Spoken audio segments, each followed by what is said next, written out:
दिल्ली में CM good governance associate कार्यक्रम का आयोजन। केंद्रीय मंत्री मनोहर लाल ने कार्यक्रम पर आधारित फिल्म और टेबल बुक का किया विमोचन। कहा, हमारा उद्देश्य समाज की सेवा करना।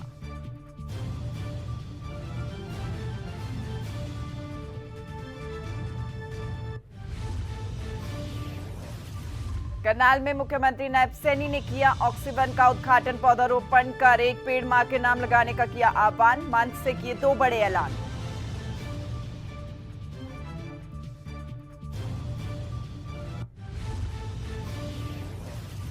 राज्यपाल बंडारू दत्तात्रेय ने की गृह मंत्री अमित शाह से मुलाकात। केंद्रीय गृह मंत्री अमित शाह से शिष्टाचार भेंट। कुछ दिनों पहले बंडारू दत्तात्रेय ने की थी पीएम मोदी से मुलाकात। सब परिवार पीएम मोदी से मिले थे राज्यपाल।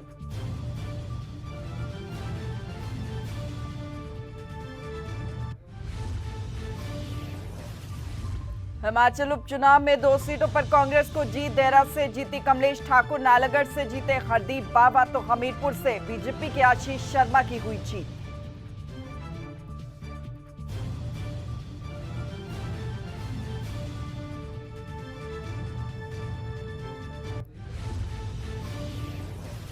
रेवाड़ी में विजिलेंस टीम की बड़ी कार्रवाई। एएसआई वीर सिंह को 6,000 रुपए लेते रिश्वत रंगे हाथों गिरफ्तार किया गया। सुसाइड के एक मामले में मांगे थे 6,000 रुपए। युवक की शिकायत पर विजिलेंस टीम ने की कार्रवाई। अमेरिका में करनाल के युवक की गोली मारकर हत्या। परिवार में पसरा मातम। परिजनों ने सरकार से लगाई गुहार। मृतक के परिवार की मदद करे सरकार। निसिंग का रहने वाला था मृतक मूल।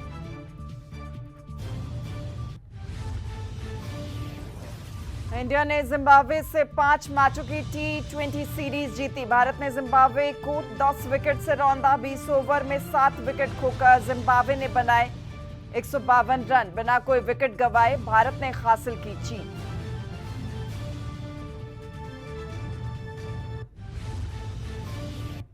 नमस्कार, सूर्य समाचार आप देख रहे हैं। आपके साथ मैं श्वेता राजपूत। बुलेटिन की शुरुआत करेंगे। दिल्ली में सीएम गुड गवर्नेंस एसोसिएट कार्यक्रम में केंद्रीय मंत्री मनोहर लाल ने शिरकत की। इस मौके पर उन्होंने कई विषयों को लेकर अपनी बात भी रखी। साथ ही हरियाणा सरकार के 8 साल पूरे होने पर कार्यक्रम पर आधारित फिल्म और टेबल बुक का विमोचन भी किया। देखिए।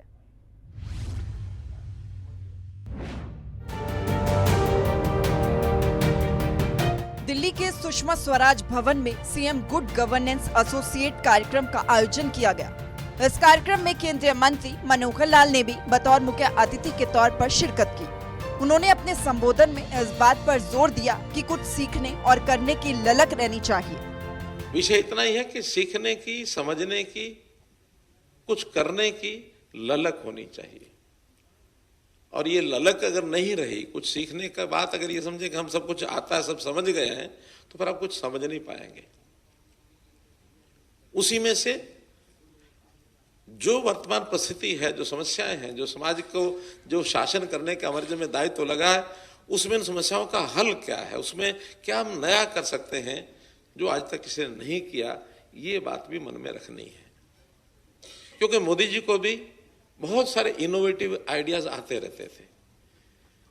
तो उन इनोवेटिव आइडियाज का जब हम चर्चा करते थे उनसे, क्योंकि मेरा मोदी जी के साथ बहुत पुराना 1996 का संबंध है।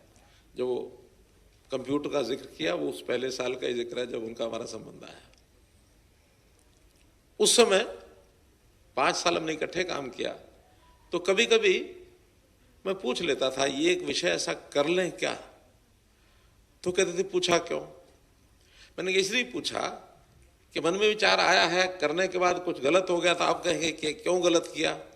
पहले पूछ के ही करते हैं। कहले गलत होने के बाद दोष मेरे ऊपर मर दोगे कि हाँ तुमने हाँ की थी। तो क्या करें कि अपने मन से पूछो, अच्छा है तो कर डालो। इस मौके पर केंद्रीय मंत्री मनोहर लाल ने यह भी कहा कि उनका उद्देश्य समाज की सेवा करना है।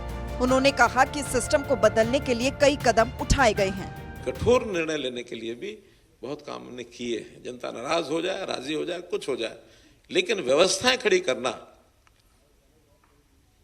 सिस्टम्स को चेंज करना, सिस्टमेटिक चेंजेस, आज युग बदल गया है। तो सिस्टमेटिक चेंजेस में जनता को लाभ भी बहुत हुआ है, जिसके आप भी पार्ट एंड पार्सल बने हैं। तो इस नाते से हम अपने टारगेट को सामने रखते हुए, लक्ष्य को सामने रखते हुए इस देश की, समाज की सेवा करने के लिए आगे बढ़ें।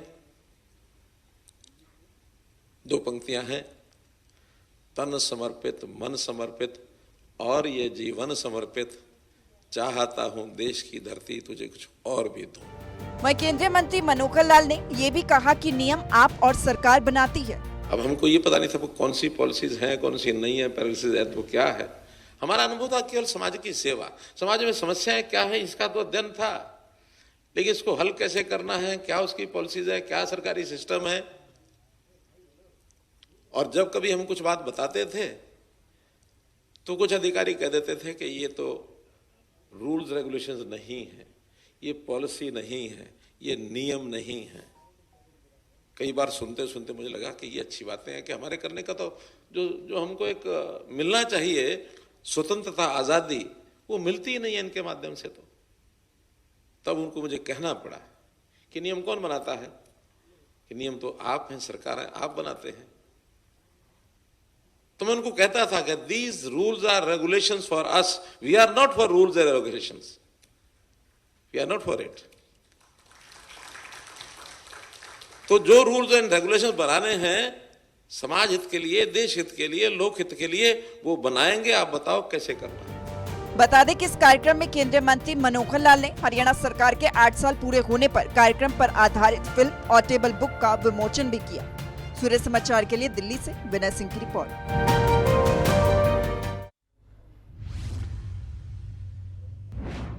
इधर मुख्यमंत्री नायब सिंह सैनी ने कांग्रेस पर बयान दिया। हुड्डा अपने 10 साल के कामों का हिसाब दे। हुड्डा सरकार में हरियाणा विकास से वंचित रहा है। हुड्डा राज में हरियाणा पिछड़ा है। हुड्डा के समय भेदभाव होता था और क्षेत्रवाद का बोलबाला भी रहता था। ये भी मुख्यमंत्री नायब सैनी की तरफ से कहा गया है।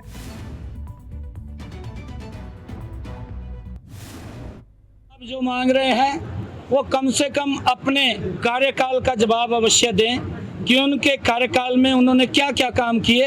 नहीं तो मैं कहीं ना कहीं भूपेंद्र हुड्डा को पूरी बुकलेट मैं दे दूंगा कि उनके कार्यकाल में क्या क्या हुआ, वो सारी चीज बता दूंगा। हरियाणा विकास से वंचित रहा, हरियाणा को एक पिछड़े के तौर के ऊपर इन्होंने आगे बढ़ाने का काम किया। हरियाणा के अंदर भेदभाव उत्पन्न होता था, क्षेत्रवाद के नाम पे होता था। आज भी बापू बेटा लगे हुए हैं। आपके सामने है कि यात्रा के अंदर कोई और दिखाई नहीं देगा, बापू बेटा ही दिखाई देंगे और कोई दिखाई नहीं देगा। और करनाल से मुख्यमंत्री नायब सिंह सैनी ने 75वें वन महोत्सव की शुरुआत की। इस मौके पर मुख्यमंत्री नायब सिंह सैनी ने 2 बड़ी घोषणाएं भी की। वहीं मुख्यमंत्री का जोरदार स्वागत हुआ। वन महोत्सव के दौरान रंगारंग कार्यक्रम का भी आयोजन किया गया। देखिए खास रिपोर्ट में।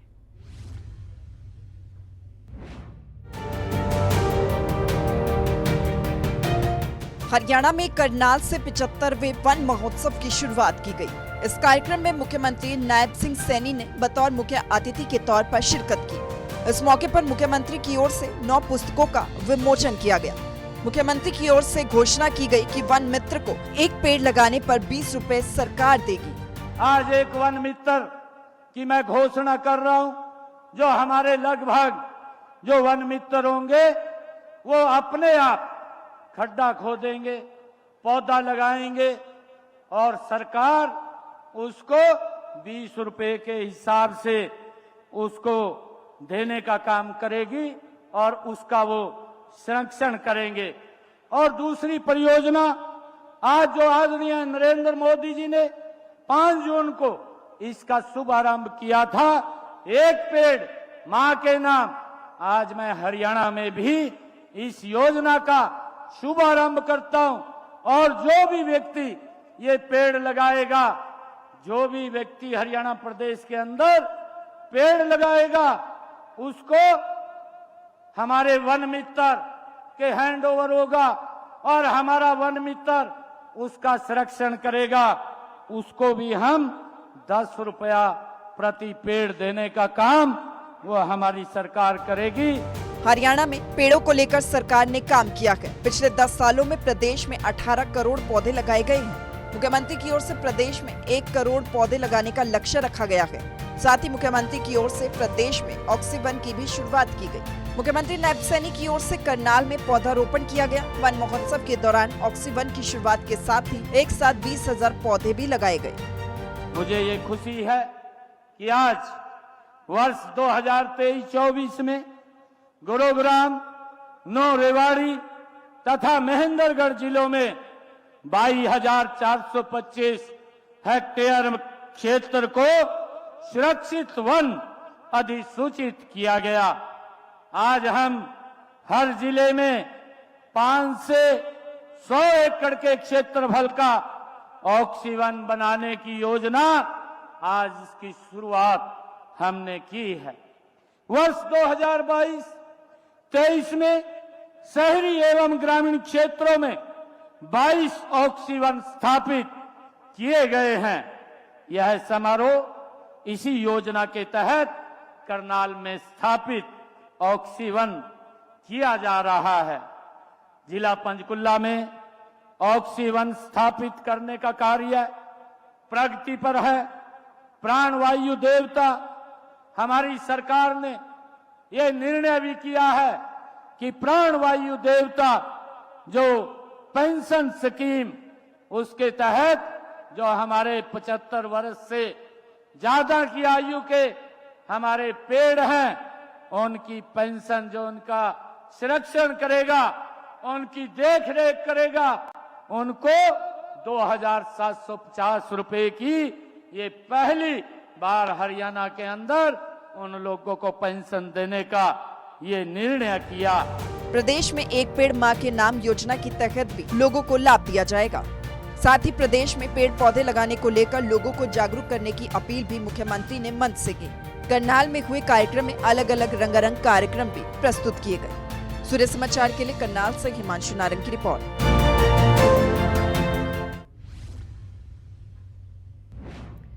हरियाणा में विधानसभा चुनाव की तैयारी में सभी दल जी जान से जुटे हुए हैं। हरियाणा में सत्ता पाने के लिए गठजोड़ की राजनीति भी चल रही है। विधानसभा चुनाव में सभी दल जीत का दावा भी कर रहे हैं। जनता के बीच पहुंचकर अपनी बात भी नेता पहुंचाने का काम कर रहे हैं। इसी कड़ी में जेजेपी नेता दुष्यंत चौटाला ने कई मुद्दों को लेकर प्रेस वार्ता की। देखें रिपोर्ट में।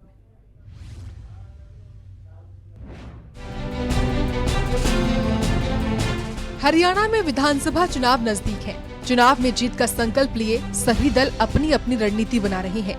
हाल ही में विधानसभा चुनाव के लिए हरियाणा में इनेलो और बसपा ने गठबंधन किया। इनेलो 53 सीटों पर हरियाणा विधानसभा चुनाव लड़ेगी तो बसपा 37 सीटों पर अपना उम्मीदवार उतारेगी। दुष्यंत ने निशाना साधा है। उन्होंने इनेलो और बसपा के गठबंधन को 60 गांठ का गठबंधन करार दिया है। चलो अच्छी बात है, आपने जोड़ दिया, फिर से हुआ है। कितने दिन चलेगा ये भविष्य की गर्भ में है। किसने कराया है ये आपको पता होना चाहिए, और क्या होगा वो तो जनता तय करेगी। जनता की चर्चाएं जो है ये साफ है कि कहीं ना कहीं 60 गांठ के साथ ये अलायंस हुआ है। इनेलो और बसपा के गठबंधन के बाद कयास ये भी लगाए जा रहे हैं कि प्रदेश में और भी दलों के गठबंधन हो सकते हैं। इसी कड़ी में दुष्यंत से इनेलो के साथ गठबंधन का सवाल किया गया, जिसको लेकर उन्होंने इनेलो से गठबंधन करने से साफ इनकार कर दिया। मैं उनके साथ जाने पे विचार भी नहीं करूंगा, मगर और बहुत समान विचार के लोग हैं जिनके साथ हम मिलकर लड़ाई लड़ेंगे। 25 जून को बीजेपी की ओर से संविधान हत्या दिवस को लेकर भी दुष्यंत ने बीजेपी का समर्थन किया। दुष्यंत ने कांग्रेस पर हमला बोलते हुए 25 जून को काले दौर की संज्ञा दी। देखिए, काला दिन 25 जून था, ये कोई नहीं भूल सकता। चौधरी देवीलाल जी, ओम प्रकाश चौटाला जी, जगदीश सिंह जी, ये सभी लोग 19 महीने जेल में काट के आए। और वो वाक्य आज हम हमारे बुजुर्गों से सुनते हैं कि महेंद्रगढ़ जेल के अंदर चोई साहब के साथ 2 और उस समय के फ्रीडम फाइट, ये जो गवर्नमेंट के खिलाफ राजनीतिक लड़ाई लड़ रहे थे, वो लोग थे। और उन 3 लोगों को 5.5 फुट हाइट की, 6.5 फुट चौड़ी और 9 फुट लंबी चक्की के अंदर छोड़ दिया गया, जिसमें कोई टॉयलेट नहीं था। 2 मटके छोड़े गए थे। वो एक काला दौर था, और उस काले दौर को शायद देश के वो नेता जो आज जिंदा है और जिनने देखा है, या वो नेता जो आज हमारे बीच में नहीं रहे, उनके परिवार कभी भुला नहीं सकते। तो एक काला दौर था। मैं तो कहता हूँ काला दिवस की जगह उस पूरे दौर को ही एक काले दौर के तौर पर देश याद करे। बहरहाल प्रदेश में कांग्रेस ने अकेले चुनाव लड़ने का मन बनाया है, तो वहीं जेजेपी भी अकेले विधानसभा चुनाव की तैयारी कर रही है। अब इनेलो और बसपा एक साथ चुनाव लड़ने जा रही हैं। आगामी चुनाव में देखना होगा कि जनता किस पर अपने मत का विश्वास जताती है। चंडीगढ़ से रवि चंदेल की रिपोर्ट।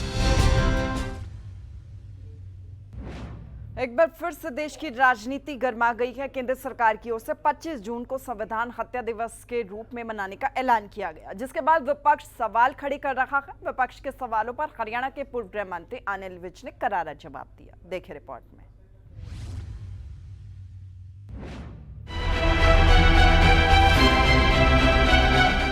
इंदिरा गांधी के समय 1975 में लगी इमरजेंसी को लेकर अब संविधान हत्या दिवस के रूप में मनाया जा रहा है। केंद्र सरकार की ओर से गजटेड नोटिफिकेशन जारी कर 25 जून को संविधान हत्या दिवस के रूप में मनाने का ऐलान किया गया। इसके बाद अब देश में राजनीति एक बार फिर से गर्मा गई है। विपक्ष केंद्र सरकार के इस फैसले से नाराज है और कई सवाल केंद्र सरकार पर खड़ा कर रहा है। विपक्ष के सवालों पर हरियाणा के पूर्व गृह मंत्री और मौजूदा विधायक अनिल विज ने करारा जवाब दिया। अनिल विज ने कांग्रेस पर निशाना साधते हुए कांग्रेस को आड़े हाथों लिया। केंद्र सरकार ने 25 जून को संविधान हत्या दिवस मनाने का निर्णय लेकर यह कहने की कोशिश की है कि अब कभी भी जो इंदिरा गांधी ने 1975 में इमरजेंसी लगाकर किया था, सारे मौलिक अधिकारों को रद्द कर दिया था, मीडिया पर पाबंदी लगा दी थी, लाखों लोगों को जेलों में डाल दिया था, अब कभी भी ऐसा दोबारा ना हो पाए। और वो लोग जो इंदिरा गांधी के वंशज हैं, जिन्होंने ये इमरजेंसी लगाई थी, उनको हाथ में संविधान लेके चलते हुए शर्म आनी चाहिए।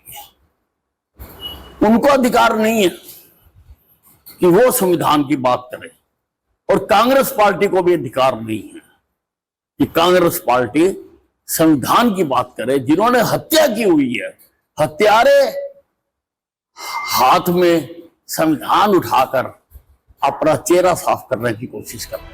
साथ ही अनिल विज की ओर से कांग्रेस के मल्लिकार्जुन खड़गे के सवाल पर भी पलटवार किया गया। अनिल विज ने मल्लिकार्जुन खड़गे को नसीहत देते हुए तंज कसा।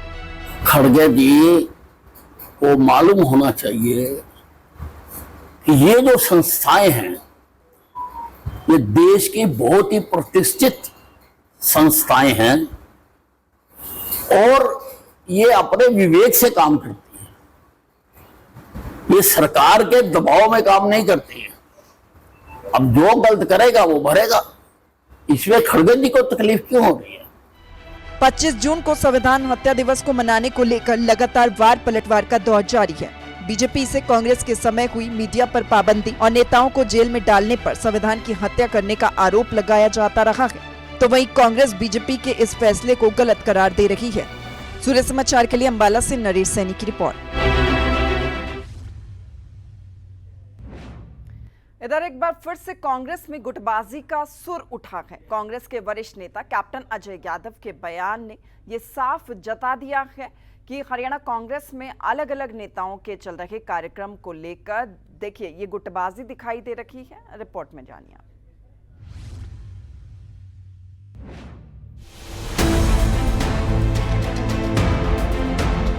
हरियाणा में लोकसभा चुनाव में 5 सीटें जीतने के बाद कांग्रेस लगातार कार्यक्रम कर रही है, लेकिन ये कार्यक्रम कांग्रेस के नेता अलग अलग होकर कर रही है। हरियाणा में हुड्डा गुट अलग, सैलजा अलग, रणदीप सुरजेवाला अलग अलग कार्यक्रम करके लोगों से बात कर रही है।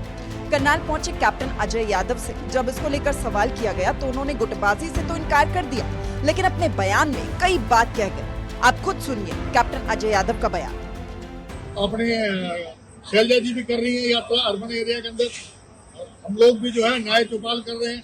जो भी पार्टी के लिए किसी रणनीति की बात करें, काम करें, शैलजा जी काम करें, भूपेंद्र जी बात करें, उदय भान जी अपनी कोई यात्रा चलाएं, अपने भूपेंद्र सिंह हुड्डा जी चलाना चाहे, सबकी फोटो लगी हुई है। आपने देखा किसी की फोटो छोड़ी हमने 15 तारीख। सुना आपने कैप्टन अजय यादव फोटो दिखाकर कांग्रेस की गुटबाजी से इनकार तो कर रही है, लेकिन कांग्रेस में सब नेताओं के लिए राहुल और सोनिया गांधी के ग्रुप को बता रही है। हरियाणा कांग्रेस में चल रही मुख्यमंत्री की रेस पर भी कैप्टन अजय यादव ने बड़ा ऐलान किया।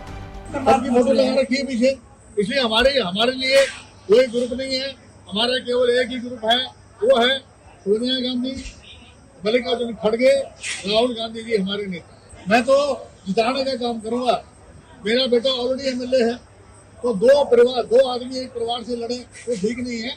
मैं लोकसभा का चुनाव लड़ना चाहता था, नहीं लड़ पाया, तो अगली बार देखेंगे। तो वहीं कांग्रेस में गुटबाजी को लेकर फतेहाबाद में भूपेंद्र हुड्डा से भी सवाल पूछा गया, जिसको लेकर हुड्डा ने क्या जवाब दिया, सुनिए। वो करके गई है, पहले कर तो गई, धन्यवाद। हम तो पार्टी की तरफ से करना है, वो तो कर गई यहाँ से, वो करके गई है, पहले कर तो गई, धन्यवाद। हम तो पार्टी की तरफ से करना है, वो तो कर गई यहाँ से। इन बयानों से बात तो साफ है कि कांग्रेस में गुटबाजी तो है ही, भले ही नेता इस बात से इनकार करते हों। देखना ये होगा कि कांग्रेस को इस अलग अलग खेमे की राजनीति से नुकसान होगा या फायदा, ये आने वाला समय ही बताएगा। करनाल से सूर्य समाचार के लिए हिमांशु नारंग की रिपोर्ट।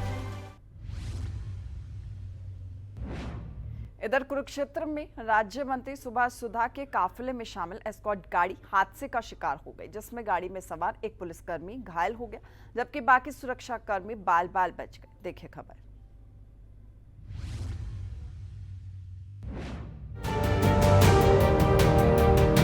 कुरुक्षेत्र के पिहोवा उपमंडल गांव सहसा के पास 152D एक्सप्रेस वे पर शनिवार को बड़ा हादसा हो गया। राज्य मंत्री सुभाष सुधा के काफिले की एस्कॉर्ट गाड़ी पलट गई। हादसे में एक पुलिसकर्मी गंभीर रूप से घायल हो गया।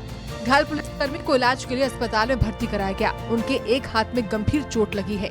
राज्य मंत्री सुभाष सुधा चंडीगढ़ से महेंद्रगढ़ की ओर जा रहे थे, क्योंकि 16 जुलाई को देश के केंद्रीय गृह मंत्री अमित शाह के नारनौल में एक रैली होनी है। ऐसे में वो बैठक लेने जा रहे थे। चंडीगढ़ से मैं सुबह वहाँ जा रहा था, उनके अपना महेंद्रगढ़ हमारे आदरणीय अमित शाह जी अमित शाह आ रहे थे, उसके लिए एक मीटिंग थी, पार्टी की मीटिंग के लिए जा रहा था। रास्ते में पेवा से लगभग 7 किलोमीटर आगे जाके 152D पे तो क्या हुआ कि हमारी जो गाड़ी थी, पायलट की गाड़ी थी, वो एस्कॉर्ट की जो गाड़ी थी, एस्कॉर्ट की गाड़ी में जो रम गया, उसका जो टायर ब्लास्ट हो गया और साथ में एक्सल टूट गया।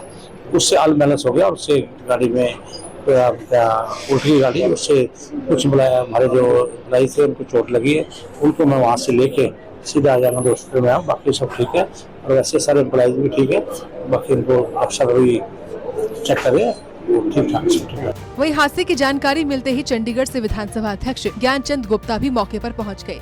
बहरहाल राज्य मंत्री सुभाष सुधा की सुरक्षा में चल रही एस्कॉर्ट पायलट की गाड़ी का टायर फटने की क्या वजह रही और ये हादसा कैसे हुआ, अब इन तमाम पहलुओं की जांच की जाएगी।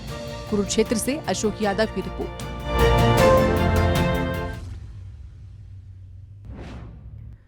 और बात हिमाचल प्रदेश के हमीरपुर से बीजेपी प्रत्याशी की जीत के बाद, जहां खुद आशीष शर्मा ने हमीरपुर की जनता का धन्यवाद किया, तो उनकी पत्नी और भाई ने भी हमीरपुर की जनता का आभार जताया। इस दौरान उन्होंने क्या कुछ कहा, रिपोर्ट में जानिए।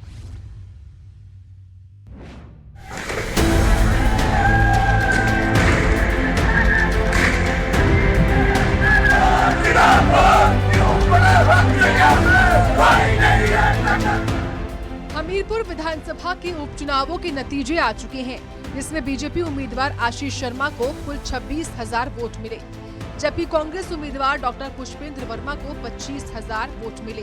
बीजेपी उम्मीदवार आशीष शर्मा की जीत के बाद हमीरपुर में कार्यकर्ताओं ने पटाखे फोड़कर जश्न मनाया, तो जोरदार नारेबाजी भी की।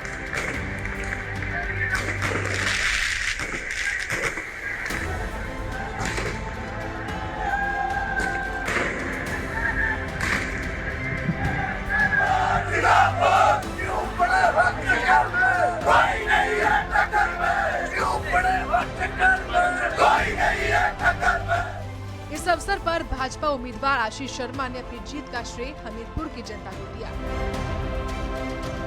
सब प्रकार का, जिस प्रकार का सरकार ने षड्यंत्र रचे गए, धन बल का प्रयोग किया गया, ये सब चीजें हमीरपुर की देवतुल्य जनता ने निकारी हैं और अपने बेटे को फिर से आशीर्वाद दिया।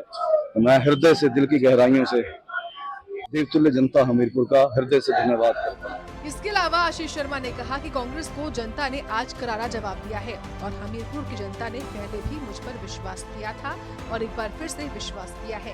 इस दौरान उन्होंने अपने हलके में विकास के मुद्दों को भी साझा किया।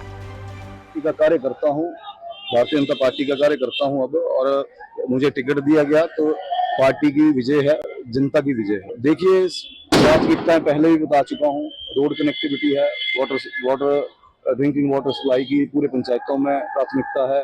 जो हेल्थ के डिपार्टमेंट के यहाँ पे जो हालत है उसको सुधारने का, उसके मुद्दे जो हैं सरकार के समक्ष रखने का। पहले अकेला था, पूरे पार्टी के साथ लड़ेंगे और जो भी आने वाले शहर की हमारे पार्किंग की सुविधा के लिए, जो भी है विकास कार्यों के लिए लड़ाई लड़ेंगे।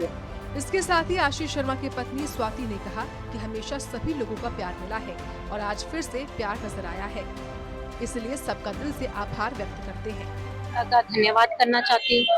उसके बाद जितनी भी हमारी जनता है पूरी विधानसभा की, उनका प्यार बोलूंगी, आशीर्वाद बड़ों का और सभी का प्यार और सहयोग हमें मिलता रहा और मिला है, जो कि आज नजर भी आ गया। इसके लिए मैं उनको दंडवत प्रणाम। इस चुनाव दुविधा कुछ भी नहीं थी, क्योंकि हर चुनाव जो होता है लड़ाई तो लड़ाई होती है, चाहे पहले थी चाहे अभी थी, जंग तो वैसी लड़ी जाती है। उम्मीदवार आशीष शर्मा के भाई उमेश शर्मा ने भी जनता का धन्यवाद किया और आशीष को बधाई देते हुए कहा कि बहुत मुश्किल समय था, लेकिन फिर भी जनता ने पूरा साथ दिया। प्रबुद्ध जनता का मैं धन्यवाद करूंगा और आशीष जी को भी बहुत बहुत बधाई दूंगा कि बहुत टफ लड़ाई थी, लेकिन फाइनली जीत हुई है और जनता ने साथ दिया है, भरपूर साथ दिया है और इसके आगे यही कह सकते हैं कि बहुत बहुत आभार सबका। बता दें कि आशीष शर्मा पहले भी हमीरपुर से निर्दलीय विधायक थे और बीजेपी में शामिल होने के बाद एक बार फिर जनता ने उन्हें चुनकर विधानसभा भेजा है। हिमाचल में हुए 3 सीटों के उपचुनावों में हमीरपुर ही एक सीट है जो बीजेपी ने जीती है, बाकी दोनों सीटों को कांग्रेस ने कब्जाया है। लेकिन मुख्यमंत्री के गृह जिला में बीजेपी की जीत कांग्रेस की कमजोर रणनीति की ओर इशारा कर रही है। हमीरपुर से जसवीर कुमार की रिपोर्ट। और बुलेटिन में फिलहाल इतना ही। आप बने रहिए हमारे साथ। नमस्कार।